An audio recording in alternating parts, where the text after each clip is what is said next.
On today's episode of Locked On Oilers, he's back. The Bison King, Jesse Puljujarvi, signs a one-year, $3 million deal. So what does that mean for Jesse Puljujarvi and the other RFAs for the Edmonton Oilers? We will talk about that and much more on today's episode of Locked On Oilers. You're Locked On Oilers, your daily podcast on the Edmonton Oilers. Part of the Locked On Podcast Network, your team every day. Hello and welcome back to the Locked On Oilers podcast. I'm your host and former Oilers game day producer, Brett Holden. As mentioned on today's episode, Jesse Puljujarvi signed his one-year, $3 million contract with the Edmonton Oilers. Of course, we didn't have an episode yesterday, so Kenny Holland had to drop some sort of news on us. But Jesse Puljujarvi signs his contract and avoids arbitration. But what does that mean for the other RFAs for the Edmonton Oilers? Kailer Yamamoto also has an arbitration date coming up in a little bit, and Ryan Mcleod also needs a contract. So what does this all mean for Jesse Puljujarvi, the Edmonton Oilers, and the other RFAs? We will get into that a little later on today's episode.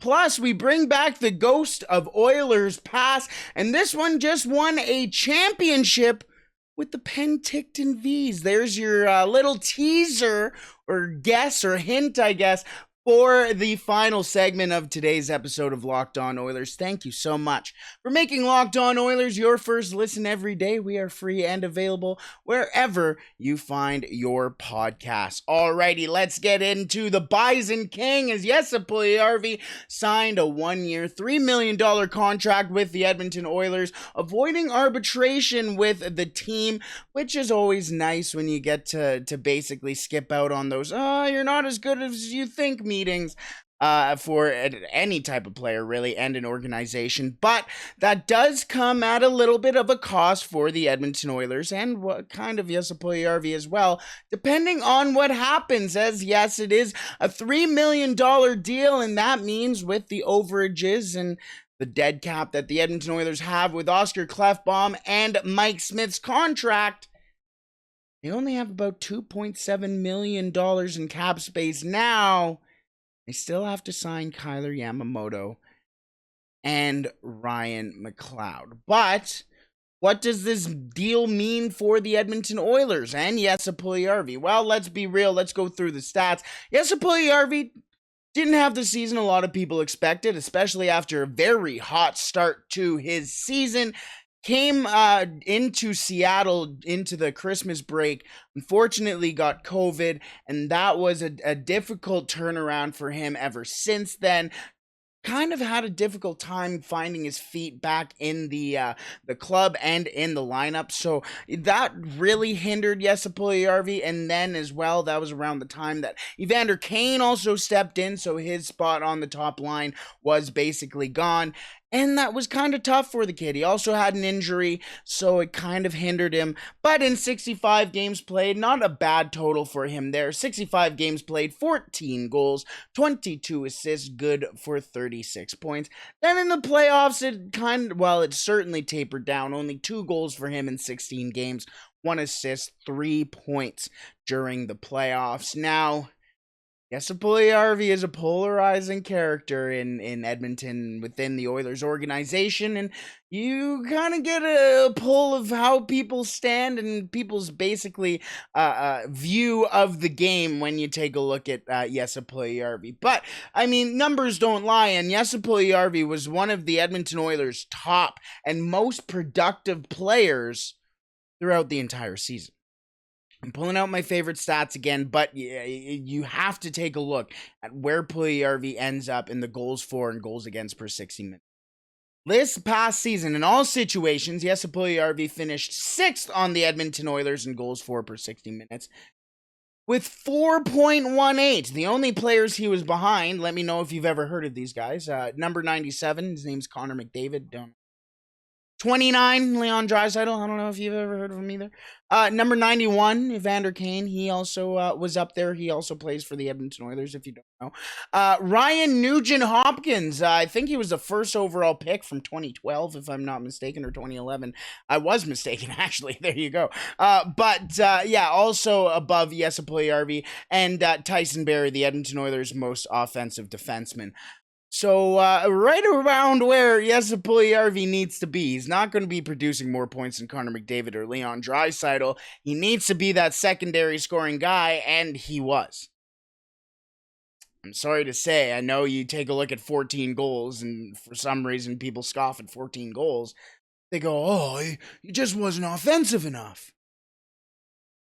In all situations defensively, however, let's take away the goals. Let's start preventing the goals. Jesse Puljujarvi had a 1.88 goals against per 60 minutes while he was on the ice with the Edmonton Oilers, and that was good for first. Not Cody Ceci, not Darnell Nurse, not insert name here. It was Jesse Puljujarvi. The guy who so many people say, oh, he doesn't have that many elements to his game. Well, he's clearly doing something to prevent the other team from scoring. And it's not only in all situations, it's also at 5-on-5. At 5-on-5, he had a 1.8, even better, goals against per 60 minutes, which was good for, again, first on the Edmonton Oilers at 5-on-5. Oh, so you mean the strength and the way that the game is played the most often? You mean he's being the most productive, well, most preventative, I guess, on the Edmonton Oilers. A team who has had issues with preventing goals. He's doing well at that. So what's the issue, people? What's the issue with him signing a $1 million deal? Yet Kasperi Kapanen, who scored 11 goals last year, 3 less than Jesse Puljujarvi, but also played 79 games, which was, I'm not fantastic at math, but 14 more games than Jesse Puljujarvi, scored 3 less goals than him. He had 1 less assist and 4 less points in those 14 total games. He just signed a 2-year, $6.4 million contract, a $3.2 million per year. You tell me who's better. You tell me who you would rather have on the ice. A 6'4" Jesse Puljujarvi or about a 6-foot Kasperi Kapanen, who in 79 games scored 32 points, where Jesse Puljujarvi in 65 games scored 36 and is one of the better preventative goal scorers or goal preventers, I guess, on the team. Statistically, you can't just go, oh no, he's not. Yeah, he is. All these stats are free. You can go to Evolving Hockey and find them yourself if you don't believe me.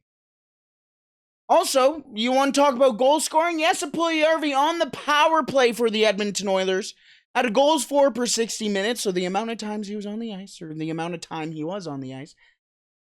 He had a goals for per 60 minutes of 12. You know who had more than him on the Edmonton Oilers on the power play at goals for per 60 minutes? No one. Nobody. No one. Not a single person. Did you guess Connor McDavid? Wrong. Did you guess Leon Draisaitl? Also wrong. Did you guess Tyson Barrie? Wrong. Did you guess Evan Bouchard? Also wrong. Zach Hyman? Still wrong. Evander Kane, also wrong. It was Jesse Puljujarvi. So what does this mean? Do the Edmonton Oilers now move him?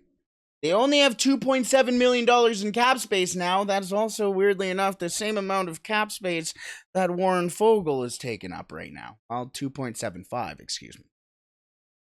The Edmonton Oilers, the couple options for them are they can keep Jesse Puljujarvi and have a lineup of Evander Kane, Connor McDavid, and I'm going to put in Kailer Yamamoto just because.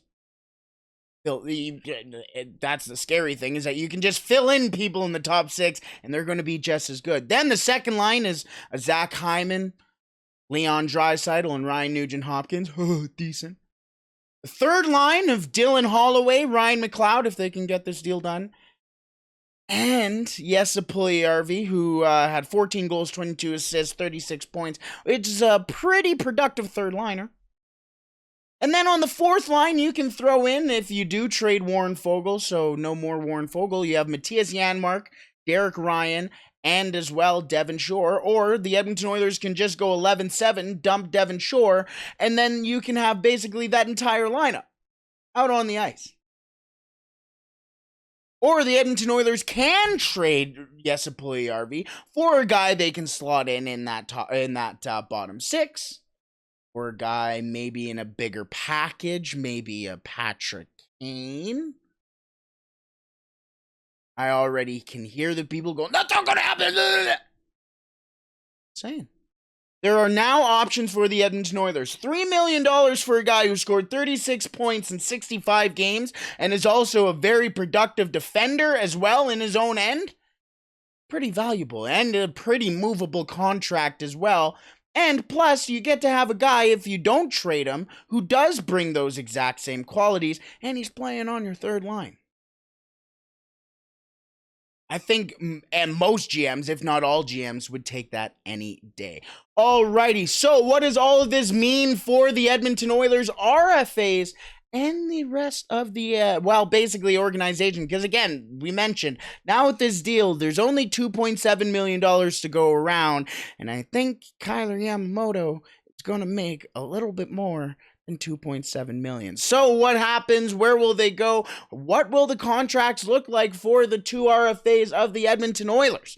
We will talk about that in just a second, but first, I want to tell you about our partners over at BetOnline. BetOnline.net is the fastest and easiest way to check in on all your betting needs and find all your favorite sports and events on the #1 online sports source, for all your odds, lines, and games. Find reviews and news of every league, including Major League Baseball, NFL, NBA, NHL, combat sports, esports, and even golf. Yeah, even golf. Did you forget about golf? Because golf is in there too. BetOnline continues to be the top online resource for all your sports wagering information, from live in-game betting, scores, and podcasts. They have you covered. Head to BetOnline today or use your mobile device to learn more about the action happening today. BetOnline, where the game starts. Where we are going to move on into, however, are the other two RFAs for the Edmonton Oilers. That is Kailer Yamamoto and Ryan Mcleod. And honestly, Ryan Mcleod, one of, if not my favorite Oilers. I love Ryan Mcleod. I love what he can do on the ice. I've called him Ryan Nugent-Hopkins 2.0. But what does that warrant in a contract, especially his first after his entry-level contract? We will talk about Ryan Mcleod in just a second, but I want to focus mostly right now on Kailer Yamamoto. Kailer Yamamoto had a career year with the Edmonton Oilers, 81 games played, 20 goals, 21 assists, good for 41 points. He was one of 5 Edmonton Oilers to score at least 20 goals this past season. And then in the playoffs, in 14 games played, because he did get injured for the final 2 against Colorado. Sorry, Columbus, you weren't there. In those 14 games, 2 goals, 5 assists, 7 points, so basically half a point per game. A very productive guy, not only during the season, but in the in the playoffs as well, but also in his career. 186 games played for Kailer Yamamoto, 40 goals, 53 assists, 93, only 7 away from 100, but he still needs a contract. Kailer Yamamoto has to be looking at this Jesse Puljujarvi contract and going, but he's making $3 million. I can make a little more. Probably, yeah. Yeah, you probably should be, especially considering, as I mentioned in the mock projected lineup, I just put you as a first line winger. So I'd hope so. So what would that look like? Well, if we're going to take a look at my favorite stat, the goals for and goals against per 60 minutes between both him and Jesse Puljujarvi wins. Goals for per 60 minutes for Kailer Yamamoto, 3.14, which was 12th. Goals against in all situations as well, 3.3, which was good for 20th. Not fantastic. 5-on-5, he had a 2.77 goals for per 60 minutes, which was good for 13th on the team, so quite productive. 5-on-5 goals against per 60 minutes. He had a 2.93, which was good for 3rd on the team.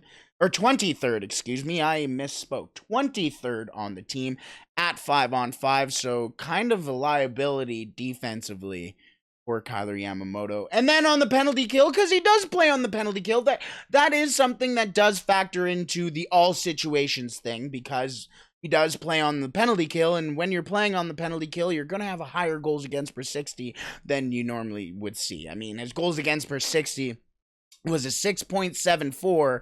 You're like, ugh, that was 6th on the team. So you can imagine what the people below him and above him were getting. 6.73 is about middle of the pack, I guess, well, especially for the Edmonton Oilers. Yeah, there you go. And then on the power play, he was 9th on the Edmonton Oilers for goals for per 60 minutes, which was at a 7.48. How much leverage does Kailer Yamamoto have? Let's be real. The Edmonton Oilers missed Kailer Yamamoto in those last 2 games against the Colorado Avalanche. They needed him on the forecheck, and they just... what he brought on that forecheck, the Edmonton Oilers did not have in those 2 games they lost against Colorado in Edmonton. Simple as that. He's very influential for the Edmonton Oilers forechecking. Whether that's going in, and you can take a look at these numbers and go, oh, what it is, you know? But what he brings on the ice cannot be measured by these stats. I mean, the guy's what, 5'7", 5'8", and he goes out there and plays the game like he's 6'7", 6'8". Goes out there, lays the body, goes into the corner. He doesn't care who he's going into the corner with either. The amount of times he went in the playoffs into the corner with Nikita Zadorov, and you're going, please don't get hit, please don't get hit, please don't get hit. And he would go in there and lay the hit on Nikita Zadorov. You're like, oh, okay, sounds good. Then the puck gets loose, the puck finds one of the best players in the world, 97-29, and we all know the end of that story. That's effective. And these numbers aren't going to represent that. And the Edmonton Oilers, once again, missed that in those 2 games against Colorado, a very good team. That's value. So what do I think Kailer Yamamoto will get? Well, he's got to get more than 1 year, obviously. This is going to be a multi-year deal, so I'm going with 3 years, because, again, you got to reach that window with Draisaitl and... what's his name? Connor McDavid. Ever heard of him? Connor McDavid as well. So I'm going 3 years with the guy who has been basically built and developed with this young core as well, with Kailer Yamamoto. Take a look at the Jesse Puljujarvi contract and go, I deserve more than $3 million, or at least I deserve more than him. I could see him getting 3 years, 3.25, just to be friendly, team friendly. He probably could get 3.5, 3.75 even. I saw somebody on Twitter, and obviously Twitter is the most reputable source out there, but I saw somebody on Twitter go, oh, they should go 3 years, or it was 6 years, 4.125. Excuse me? I'm sorry? Again, full respect, full love to Kailer Yamamoto. But I think a lot of people still forget that there have been some finishing issues, and honestly, Kailer Yamamoto is quite a streaky player when it comes to the score line or the score sheet. Sometimes he can go 15 games without getting a goal. I mean, not last playoffs, but the season before against the Winnipeg Jets, the Edmonton Oilers needed him to step up, and he didn't. That could be something that goes into the arbitration meetings, which is on August 7th for Kailer Yamamoto. Bob Stauffer tweeted out today, August 9th. I think that was a misspell. I believe it should still be August 7th unless something changed with the Puljujarvi deal, but maybe that's something they go into that arbitration deal and say, just go, hey, you're a little streaky, this, that, and the other thing, whatever, you know. But again, Kailer Yamamoto sees that deal with the Jesse Puljujarvi and goes, okay, I deserve more than that. Ryan Mcleod's side, however, first full season with the team. He only played 10 beforehand, heading into the playoffs last year, or the year before, I guess, with against the Winnipeg Jets for Ryan Mcleod. This past season, 71 games played, 9 goals, 12 assists, good for 21 points. A pretty respectable first year, all things considered. I mean, also considering he was also a third-line center for most of the season, well, basically the entire season. Sometimes he got some time on the second line, but mostly a third-line guy. And he also at one point got sent down, if people don't remember that. He was sent down and played in Bakersfield at one point this season. Obviously got some more familiarity that he already had with Jay Woodcroft. And then he came up, and as Jay Woodcroft said, he's been using him on the power play, on the penalty kill, because he knows how Ryan Mcleod plays. He knows what he does well because he's had that experience with them for the last couple of years.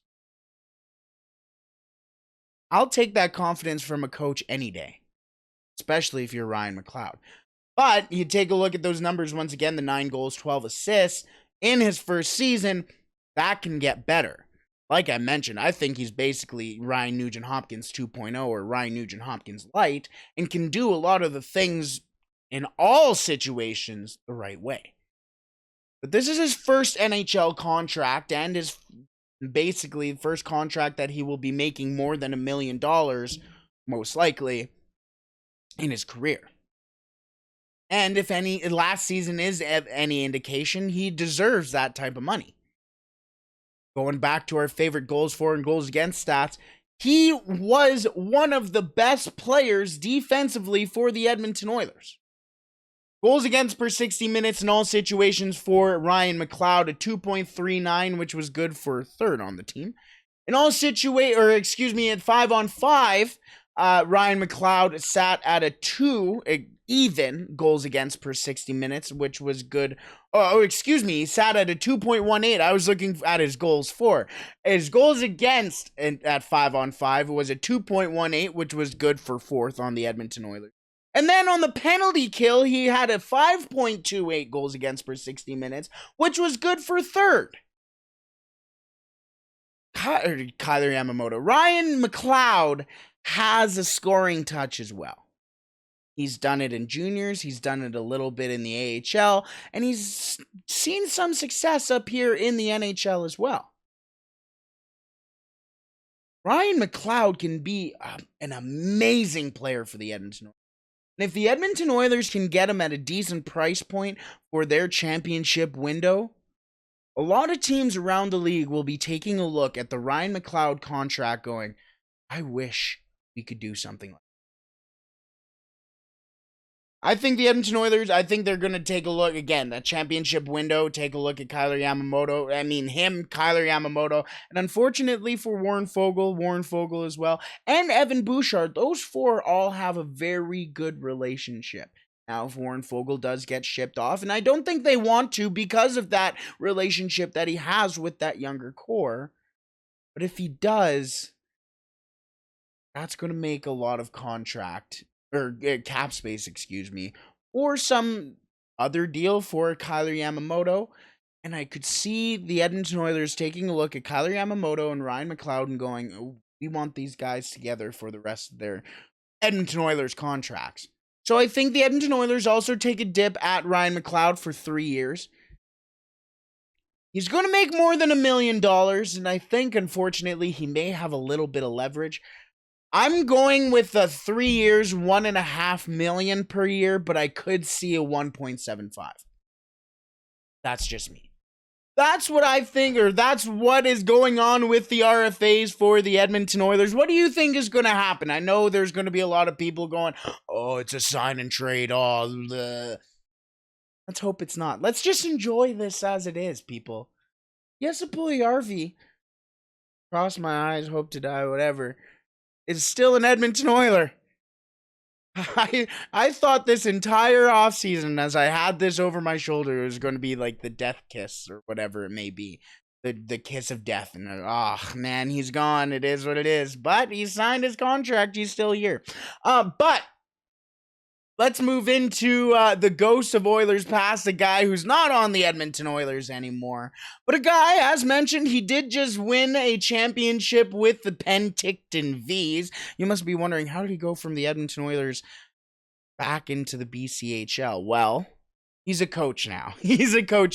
And he only played 25 games for the Edmonton Oilers, but still one that a lot of fans remember. So, who do you think it was? Put your guess now. We will get into who you think it is in just a second. But first, I want to thank you so much for tuning in to Locked On Oilers and making Locked On Oilers your first listen every day. For your second listen after this episode, make sure you tune into Locked On NHL. Locked On experts give you a daily 30-minute podcast on all things NHL all year long. Stay up to date on everything in the hockey world with Locked On NHL, your daily 30-minute NHL podcast. And I'm on it on Wednesdays. I am on it with Jess from Locked On Flames. It's a little bit of a Battle of Alberta type Wednesdays episode, but that's okay. We're there to bring you everything about the Western Conference Wednesdays, everybody. Me and Jess every Wednesday on Locked On NHL. Make sure you tune in there as well. Let's move into the ghost of Christmas past. No, not the ghost of Christmas past. The ghost of Oilers past. This ghost of Oilers past, as mentioned, he now plays, or actually coaches, for the Penticton V's. He was selected 3rd overall by the Chicago Blackhawks back in, I believe it was 2004. He was a defenseman. His name is Cam Barker. Yes, today's ghost of Oilers past is Cam Barker, the man who played 25 games for the Edmonton Oilers, who signed a deal on July 1st of 2011. That was 11 years ago, people. I feel old. I remember where I was when he signed that deal. I was in Vancouver when he signed that deal. 2 goals for him there, or 2 goals for him with the Edmonton Oilers, and that is all he did. He signed a 1-year, $2.25 million contract with the Edmonton Oilers that year, and it wasn't. That was also, he signed that contract with Steve Tambellini. So, guess you could also presume how that went. But in his 1 year, as mentioned, only played 25 games with the Edmonton Oilers. But a lot of people like to bring him up still because, let's be real, it's more satirical than anything. But after his year with the Edmonton Oilers, he became a free agent and decided to go with the AHL route, or down the AHL route, and joined the Texas Stars. Yes, the Texas Stars that happened to have Jack Campbell on that team as well, and he actually stuck around for a little bit. It was his first time in the AHL since basically his debut in pro hockey. It's in 2008. In 2008, he went back in 2012. September of 2012. And that was kind of the last the NHL would see of him. He would go into Vancouver and play 14 games for them there in 2012 and 2013, but then he moved on to Europe. He played 5 years in Russia in the KHL, 191 games played in the KHL, 19 goals, 68 assists, good for 87 points. He had like 30 assists in one season. He almost had a better career in the KHL than he did in all of the NHL. And that's not a knock. Again, that's still professional hockey, one of the better leagues in the world. Good for Cam Barker, still proving himself over 30 assists. That was pretty impressive. And then he spent 3 games in the Swiss League. He had a couple games in Russia, and then he decided to bounce off into Switzerland later that year. Only 3 games played for them there, but a goal and an assist for 2 points there. Then he played 7 games in Finland for, I believe it was Ilves, Ilves. One of the best logos in hockey, by the way. 7 games for them there. 1 goal, 1 assist for him there. And then 2 years, he ended his career in France, which Good for you. Honestly, I want to finish my career in France.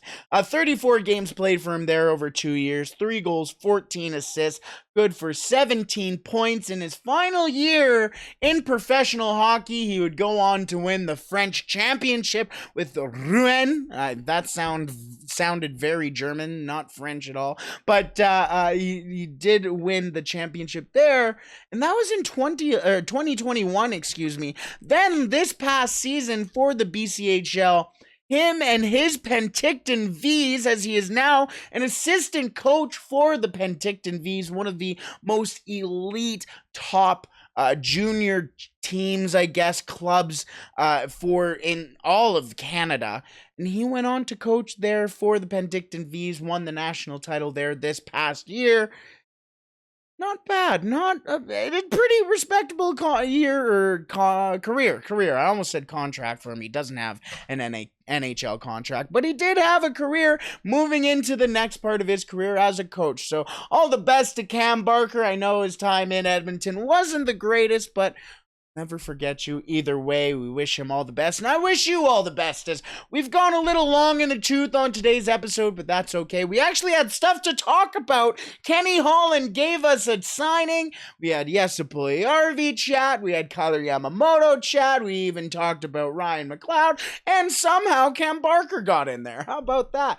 Alrighty, I shall see you tomorrow. Sorry again for no episode yesterday. We had nothing to talk about, and then Jesse signed. What the heck? Hopefully we have something more to talk about as well, Kenny, tomorrow, please. But either way, I shall see you tomorrow. I hope you have a wonderful day. It looks warm again, so I hope you enjoy it. Get outside, get some sun, touch some grass, drink some water, stay safe, and don't do anything I wouldn't do.